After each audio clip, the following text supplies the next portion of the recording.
میکنی برای بازی توی یه سریال پرطرفدار چه رقم‌هایی جابجا میشه؟ امروز قرار پشت پرده دستمزدهای بازیگران جان سخت رو براتون بگم. این روزها سریال جان سخت خیلی پرطرفداره و خیلی هم سر و صدا به پا کرده. به نظر دستمزد این بازیگران چقدر میتونه باشه؟ کدومشون بیشتر و کدومشون کمتر پول گرفته؟ توی این ویدیو با هم بریم ببینیم که دستمزد هر کدوم از این بازیگران چقدره. پس تا آخر با من باش چون قراره چیزهای جالبی بشنوی. الناز حبیبی خوشتیپ و دوست داشتنی توی سریال نقش نگار رو داره، نقش دختری که حسابی دل فرزاد و وحید رو برده و وسط یک مثلث عشقی گیر کرده. کل داستان از اونجا شروع میشه که 2 رفیق به خون هم تشنه میشن. الناز برای هر قسمت 300 میلیون تومان میگیره. انصافا فوق‌العاده بازی میکنه.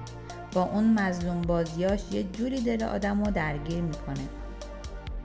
مهداد صدیقیان که نقشش تو سریال فرزاده، یه پسر جوونی که عاشقه ولی عشقش باعث میشه که بره زندان. آخه سر عشقش با یه پسر دیگه دعوا میکنه. خلاصه کلی دردسر پشت سر هم. نکته مهمش اینه که آقای صدیقیان واسه هر قسمت 500 میلیون میگیره. نوش جونش، خدایی حقشه، چون خیلی قشنگ و واقعی این فیلمو بازی کرده. مجتبی پیرزاده نقش اشکانو بازی میکنه، رفیق پایه آقا فرزاد که تو کل ماجرا همراهشه. آدمی که از یه طرف دلش میخواد کمک کنه، از اون طرف گیر اخلاق و وجدانشه. یه شخصیتی داره که خیلی‌ها باهاش ارتباط میگیرن. دستمزدش برای هر قسمت 120 میلیون تومانه. مجتبی قبلا توی فیلم‌های خفن دیگه‌ای هم بازی کرده، پس طبیعیه که توی این سریال هم بدرخشه.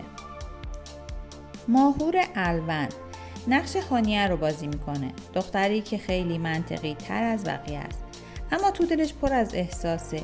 یه جوری انگار همیشه وسط دعوا میخواد آتیش بس برقرار کنه و همه چیز رو جفت و جور رو درست کنه. ماهور برای هر قسمت 150 میلیون میگیره. بازیش واقعا عالیه. در این نقش نه زیاد لوسه و نه زیاد خشک، همون چیزی که کاراکتر هانیه نیاز داره. نسرین مقانلو نقش مادر خانواده رو بازی میکنه، زنی که از همه طرف تحت فشاره اما باز سعی میکنه که خانواده رو جمع و جور نگه داره. اونایی که طرفدار سریال های احساسی هستن حتما با نقش منیر ارتباط برقرار میکنن. دستمزدش 170 میلیونه برای هر قسمت. واقعا بازیش عالیه، مخصوصا سکانس های احساسی و خیلی خوب بازی میکنه و میدرخشه.